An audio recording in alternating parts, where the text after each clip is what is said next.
The Watara Supervision, also known as the Quickshot Supervision, surfaced in 1992 as a bargain basement alternative to the Nintendo Gameboy.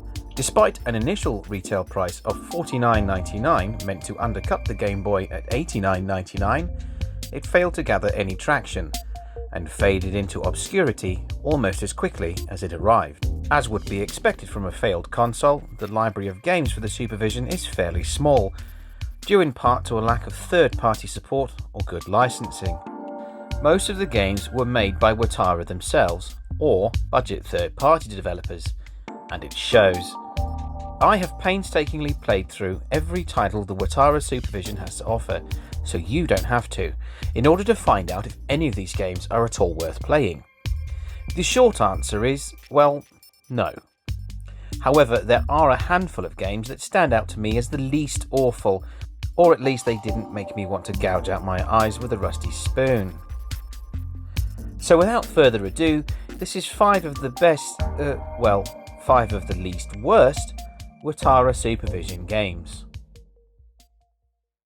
Alien. Not to be confused with any game based on the 1979 sci-fi horror film, Alien is a rudimentary side-scrolling shooter that borrows more than a little from IREM's R-Type. You know the drill. Guide your aircraft between flying enemies, missiles and lasers towards a boss at the end of each stage. Your primary weapon is your laser cannon, which, just as in R-Type, can be charged and released to inflict higher damage on enemies. You are aided along the way by a companion orb that increases your firepower, again, just like on R-Type. However, possibly due to hardware limitations, or maybe just programmer laziness, there are a number of infuriating issues with this game. Firstly, you can only fire 3 shots of your cannon on screen at a time, so you must aim and shoot carefully, or else you might find that you're unable to defend yourself at a critical moment. Secondly, your charged beam just isn't all that. Instead of ripping through multiple enemies like you might expect, it vanishes after taking down just one enemy. Worse still, enemy weapons fire can actually shoot down your beam. This can happen to your normal beam too. Progress is as slow as molasses, as the enemy waves go on for much longer than they should, often making for a monotonous grind through the same old enemies for ages. Power-ups are in cruelly short supply. In fact, I played as far as halfway through level 2 and didn't see any. I didn't even get the companion orb. I actually couldn't help but suspect it's not even coded into the playable game, although it is present in the demo. Despite these annoyances, Alien is at least halfway playable. Just squint really hard and imagine that you're playing R-Type. Blockbuster. Blockbuster is a very strangely familiar game, but I can't quite put my finger on it. Of course. Yes, Blockbuster is the Supervision's mandatory answer to Tetris. It plays well enough, and it's easily accessible to anyone who hasn't lived on Mars for the last 30 years. It's Tetris. Make lines, clear the screen, rinse, repeat. However, and of course there was a however, it isn't near as enjoyable as the Game Boy version. The playfield is 12 blocks wide as opposed to the 10 block wide Game Boy field, and it's likely because of this that progress is slow. It takes more blocks to complete a line due to the wider field. Rotating the pieces is not allowed while moving the piece left or right, nor until the piece is fully visible on the screen, giving you less time to position them, particularly if the screen gets a bit full. So, if you're a Tetris god on the Game Boy, you'll probably feel a mite hamstrung on this version. The scoring system is brutally stingy. It's like 6 points for a 4-liner. Perhaps most curious is the levelling up mechanic. Instead of simply ramping up the speed every 10 lines as we're all familiar with, Blockbuster ends the level every 200 points and then restarts the action with a new screen populated with garbage bricks and a slightly faster drop speed. However, if you can learn to adapt to all these flaws... Wait, what is that music? Yes, that tiny repetitive sample of music that plays over and over throughout the game is indeed a totally plagiarised rendition of the Super Mario World theme. The nerve! Anyway, like I said, if you can learn to adapt to all these flaws, and your Game Boy is tragically out of reach, it's an adequate game, and certainly not the worst one that you could be playing.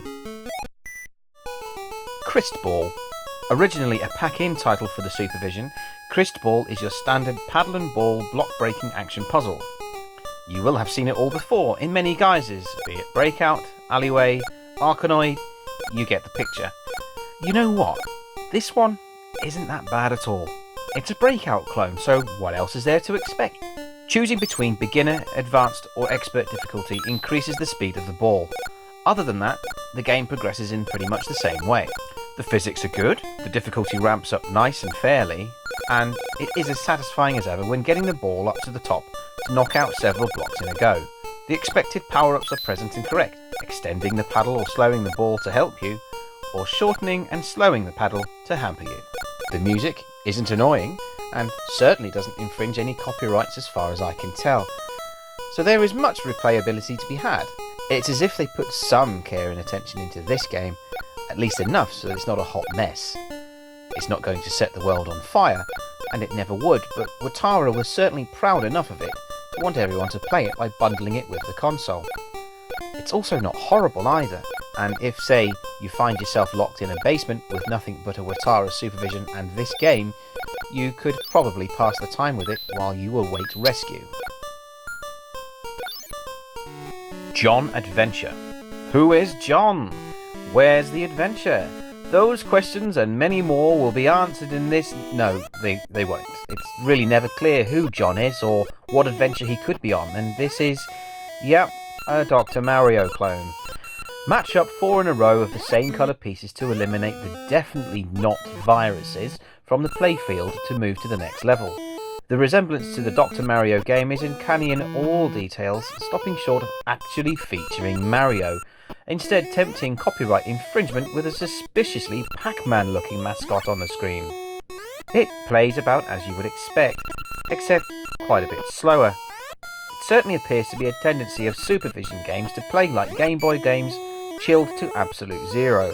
But if you want Game Boy quality, play a ruddy Game Boy. Rotation of the pieces is a tad infuriating too. It's all too easy to flip it too many times and end up with it landing precisely the way you didn't want it. The sound and music on this game is atrocious.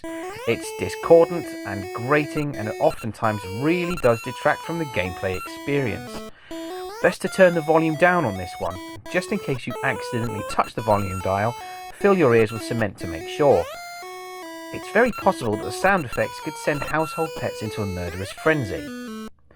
However, if you do have the baffling urge to pick up a Watara Supervision and actually play it, rather than fling it into the sea, you could do a lot worse. Balloon Fight. This is an unlicensed port of Balloon Fight published by Watara regulars Sachen, and it does what it says on the tin. If you're familiar with the arcade original or the Famicom version, then you know this game. Balloon Fight is already a loose imitation of Joust, and the gameplay is very similar to that. Float around each level and pop your opponent's balloons to defeat them and win the round. There is a time limit on this one, so clearing a round in the quickest times grants the most points. This version also differs slightly from the more familiar originals, in that all you need to do is pop the balloons on your opponents and they're out. There's no need to squash them once more when they're on the ground. They also don't re-inflate their balloons and rejoin the fray if you don't get them first.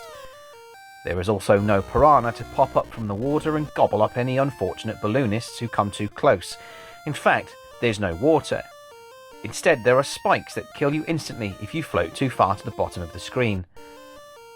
There are no storm clouds here to zap you, but the familiar air vents remain to be a bit of a pain.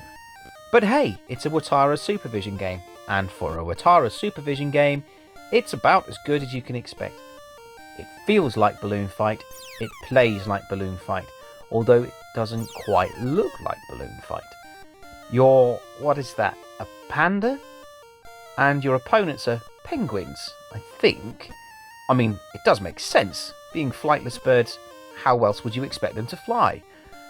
The simple gameplay and familiarity of Balloon Fight make this one game you absolutely could tolerate long enough to pass the time during, say, invasive bowel surgery.